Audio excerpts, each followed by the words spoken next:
কোনো একজন ক্ষুদ্র উদ্যোক্তা যদি আপনার মাধ্যমে চায়না থেকে প্রোডাক্ট এনে ব্যবসা করতে চায়, তারা কতটা নির্ভর করতে পারে আপনার উপরে? নির্ভর করতে পারে আলহামদুলিল্লাহ। কেন, আমাদের যেহেতু চায়নাতে আমাদের একটা 12,000 স্কোয়ার ফিটের অফিস আছে, তারপর আমাদের 13 জন চাইনিজ ওখানে স্টাফ, আর এটা সবাই দেখতে পারতেছে একদম। বাংলাদেশে 70 জন আমার স্টাফ আছে, একটা 5,000 স্কোয়ার ফিটের অফিস, মানে ফুল যে সাপ্লাই চেইনটা এটা যেহেতু আমার। আর ঢাকা শহরে আমার নিজস্ব পরিবহন ব্যবস্থা, আমার 5টা পিক আপ আছে। তো এই যে সম্পূর্ণ ইকোসিস্টেমটা এটা তো ক্লায়েন্টরা দেখতে পারতেছে। তো এটা এমন না যে একটা প্রতিষ্ঠান হুট করে আমি আসলাম, আমি চলে গেলাম, আমি ফুল একদম ব্যাংকের এলসি থেকে শুরু করে একদম পুরাটা আমার। আরেকটা বড় ফ্যাক্টর হচ্ছে, যেহেতু আমি ব্যাংকার ছিলাম, আমার আপনার ফরেন এক্সচেঞ্জের এই বিষয়গুলো আমি খুব ভালো বুঝি। আমার ব্যাংক থেকে আমি খুবই ভালো একটা সাপোর্ট পাই। যখন আমাদের দেশে ডলার ক্রাইসিস ছিল তখনও আমি অনেক বড় ধরনের সাপোর্ট পাইছি, তখন আমার এলসিতে কোনো প্রবলেম হয় নাই। আরেকটা জিনিস যদি আপনি একটু বলেন যে একজন ক্ষুদ্র ব্যবসায়ী সে যদি চিন্তা করে আমি চায়না থেকে যে কোনো প্রোডাক্ট নিয়ে ব্যবসা করতে চাই, সেই ব্যাপারে আপনি সাপোর্ট দিতে পারবেন, এটা নিয়ে কোনো সমস্যা নাই।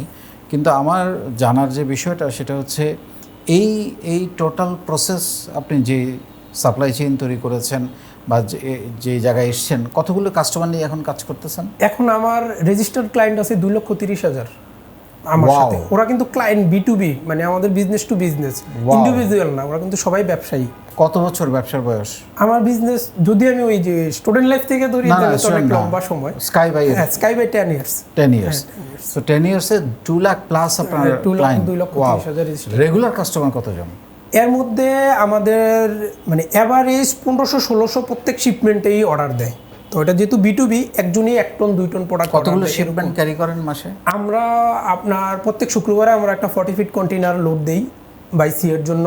আর বাই ইয়ারে হচ্ছে আমরা এই স্যাটারডেতে একটা শিপমেন্ট দেই, মানডেতে একটা দেই, আর হচ্ছে আপনার থার্সডেতে একটা শিপমেন্ট। সপ্তাহে 3টা? হ্যাঁ, সপ্তাহে 3টা শিপমেন্ট। আর ইয়েতে হচ্ছে সিতে একটা, বাই সিতে মাসে একটা না, প্রত্যেক শুক্রবারে একটা, প্রত্যেক সপ্তাহে একটা। তার মানে সিতে মাসে 4টা। মানে যদি টনে হিসাব করি, আমাদের প্রত্যেক সপ্তাহে এয়ারে হচ্ছে আপনার টোটাল 18 টন, আর সিতে 12 টন, অলমোস্ট 30 টন মাল আমার প্রত্যেক সপ্তাহে হয়।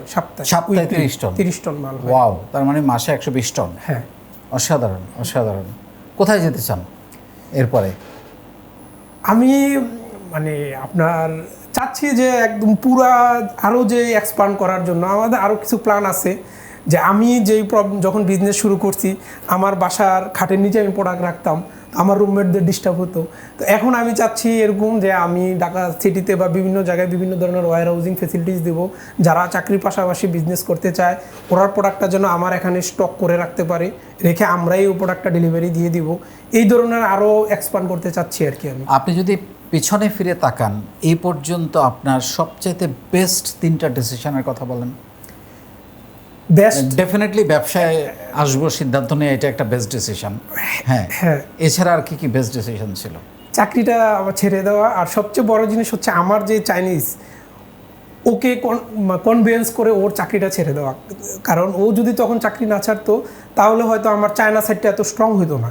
বিজনেস সবাই করতে পারে, কিন্তু এখানে এই ছোট ছোট প্রোডাক্ট নিয়ে কাজ করা এটা খুবই টাফ যদি চাইনিজ একটা স্ট্রং সেট আপ না থাকে। আমার দেখা দেখি অনেকেই এই সেম ক্যাটাগরির বিজনেস করতে চায়, করে 6 মাস 7 মাস পরে ওরা পারে না। কারণ পারে না কেন, থার্ড পার্টির ওয়্যার হাউস ব্যবহার করে কখনোই বাল্ক আকারে করা সম্ভব না। আমিও থার্ড পার্টির ওয়্যার হাউস ব্যবহার করছি আমার ইনিশিয়াল স্টেজে, যখন আমার ক্লায়েন্ট ছিল 10 জন 15 জন 20 জন। যখন এটা 100 ছাড়া যায়, 200 ছাড়া যায়, তখন কিন্তু আরেকজনের ওয়্যার হাউস ব্যবহার করে, আরেকজনের এলসি ব্যবহার করে এই জিনিসগুলো করা সম্ভব না।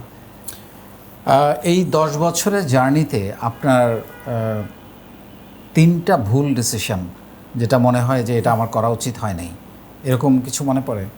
ভুল যাই হয়, ভুল থেকে আমার ভালো কিছুই হয়েছে।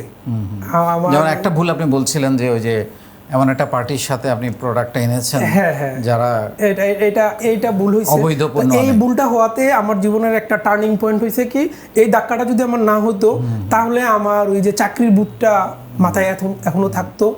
তারপর আরেকটা জিনিস হচ্ছে, এই আমি আমার নিজে কখনো চিন্তা করতাম না যে আমার নিজস্ব IRC লাগবে, আমার নিজস্ব ফ্রেট ফরওয়ার্ডিং এক্সপোর্ট ফুল যে সেট আপটা এটা আমার লাগবে। ওই ভুলটা আমি মনে করি এটা আমার জন্য একটা আশীর্বাদ ছিল।